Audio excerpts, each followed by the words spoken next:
Hai teman-teman, perkenalkan namaku Gracia Elizabeth Vensyar Harusun. Biasanya aku dipanggil Nesya. Aku akan membacakan kumpulan cerita Alkitab Perjanjian Baru. Buku ini dibeli sama orang tuaku di toko Gramedia, teman-teman. Mulai dari cerita kelahiran Yesus sampai masa pencurahan Roh Kudus. Buku ini memuat berbagai cerita menarik dari Alkitab Perjanjian Baru, teman-teman. Di sini kita semua bisa membaca tentang kelahiran, kehidupan, dan kematian Yesus. Yuk sama-sama baca buku ini, teman-teman. Yesus diadili di rumah Kayafas.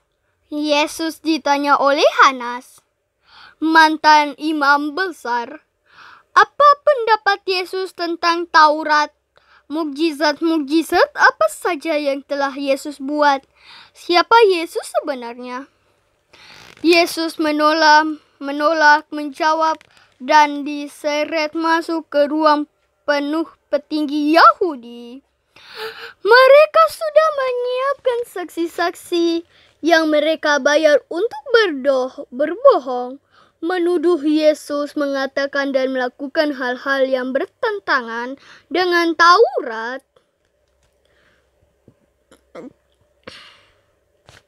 Tetapi keteragaan saksi-saksi itu tidak sesuai satu dengan lainnya.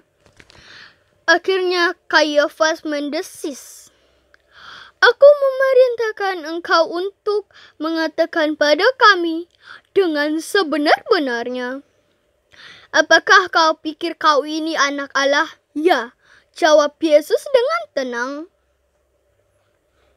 "Dan suatu hari nanti engkau akan melihat Anak Manusia duduk di sebelah kanan Bapa di surga."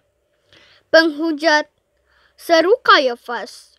Sorot puas berkilat di matanya. Menghujat adalah kejahatan berbohong atas nama Tuhan, dan hukumannya adalah kematian. Merasa sudah menang, para tua Yahudi memakaikan penutup mata pada Yesus. Mereka meninju dan menendangnya sembari berteriak, "Bernubuatlah bagi kami sekarang, Mesias! Katakan siapa yang memukulmu?" Pagi harinya, mereka membawa Yesus ke hadapan gubernur Romawi, Pontius Pilatus. Pilatus yang bisa menyetujui hukuman mati. Berita tentang pengadilan Yesus menyebar ke seluruh kota, dan begitu banyak orang berkerumunan di luar. Pilatus mengajukan banyak pertanyaan kepada Yesus. "Benarkah engkau raja? Pernahkah engkau melawan pemerintah Romawi? Apakah engkau merencanakan pemberontakan?" Pilatus tidak bisa menemukan kesalahan pada diri Yesus. Dia memerintahkan agar Yesus juga ditanyai oleh Herodes, penguasa Galilea yang pada waktu itu berada di Yerusalem. Tetapi Herodes juga tidak bisa menemukan kesalahan Yesus. Bahkan istri Pilatus memberitahu bahwa ia pemimpin Yesus dari Nazaret sebenarnya tidak bermasalah sedikit pun. "Janganlah mencampur perkara orang ini," kata istrinya pada Pilatus. Pilatus membuat keputusan. Ia keluar ke balkon ruang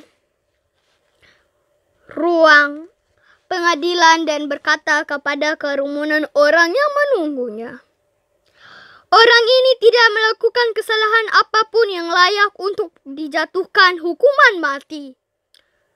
Dia akan dicampuk dan dilepaskan." Maka Yesus diseret pergi untuk menerima hukuman itu.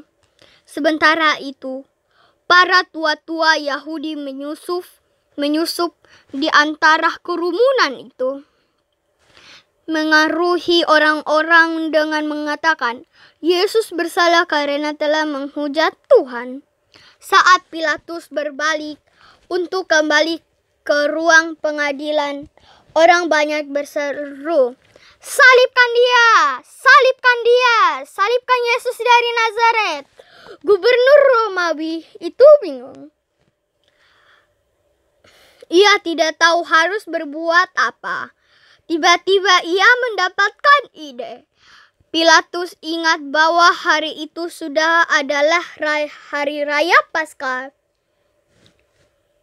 Dan tempat itu ada kebiasaan bagi gubernur untuk membebaskan seorang tahanan. Di dalam penjara ada pembunuh bernama Barabas. Pilatus yakin orang-orang akan memilih membebaskan Yesus daripada pembunuh kejam itu. Siapa yang harus kubebaskan, Barabas atau Yesus dari Nazaret? Tanya Pilatus pada kerumunan orang. Pilatus benar-benar terkejut ketika orang-orang berseru, "Barabas yang harus dibebaskan!" Pilatus memerintah agar Yesus dibawa ke hadapannya sekali lagi. Saat itu Yesus telah dicampuk hingga darah mengalir di punggungnya. Para prajurit mengolok-olok Yesus. Sebagai raja orang Yahudi dan memakaikan mahkota duri ke kepalanya, lalu menyempirkan jubah di bahunya. Sekarang kerumunan orang juga mengolok-olok Yesus. Pilatus tidak tahan lagi. Ia meminta air dan handuk, lalu mencuci tangannya di hadapan semua orang. "Aku tidak bersalah atas darah orang ini," ucapnya. Lalu Barabas dibebaskan dan Yesus dibawa pergi untuk disalibkan. Matius 26, 27, Markus 14, 15, Lukas 22, 23, Yohanes 18, dan 19. Terima kasih teman-teman, kalian sudah mendengarkan Alkitabku. Kalian juga harus sering baca Alkitab di rumah supaya kalian bisa tahu apa ceritanya. Kayak aku setiap hari baca Alkitab di rumah teman-teman. Nanti kalian nonton lagi ya. Nanti kalian nonton lagi ya. Dadah.